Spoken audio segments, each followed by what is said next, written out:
लग्नानंतर होईल प्रेम या येणाऱ्या मालिकेच्या होणाऱ्या भागामध्ये आपण पाहणार आहोत की ते पार्थ रम्याला पत्रिका द्यायला आलेला असतो आणि तो सांगतो की मागच्या वेळी तो रम्याला सांगतो की मागच्या वेळी आत्याने पत्रिका फाडली होती आणि पार्थ बोलतो तू पण हेच करशील, पण पत्रिकाबद्दल जे नाव आहे ती वेगळी होणारच नाही. तेव्हा रम्या बोलायला तू अजून माझ्यावर संशय घेतो आणि मी आता बदललेली आहे पार्थ. इथे पार्थ गेल्यानंतर रम्या वसवत त्याला दुसरी पत्रिका देते. त्या पत्रिकेमध्ये पार्थ आणि रम्याचा शुभविवाह लिहिलेला असतो आणि खिडकीतून वारा येतो आणि रम्याच्या हातातील पार्थ काव्याची लग्नाची पत्रिका खाली पडते. रम्या बोलते की बघितलंस ना, नियती पण आपल्या बाजूनी आहे आणि माझा विश्वास पटलेला आहे, कारण की यावेळी पार्थ माझाच होणार आहे. वसुंधरा बोलते तू काय प्लॅन करतेस मला तरी सांग. तेव्हा रम्या सांगते पण ते रम्या काय सांगत नाही आणि लग्नाच्या दिवशी पार्थची त्याच्याबरोबर 2 लग्न होतात आणि लग्नाच्या दिवशी काव्य ही मंडपात पोहोचत नाही. रम्याने तिला गुंगीचं औषध दिलेलं असतं. तिचा शालू घालून रम्या ही मंडपात पार्थच्या बाजूला येऊन बसते. सगळं काही रम्याच्या प्लॅन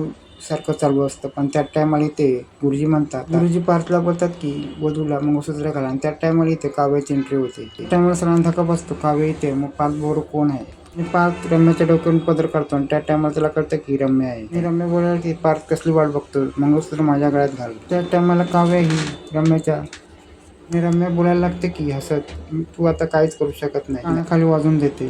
ती सांगायला लागते माझं पार्थ बरोबर लग्न झालंय.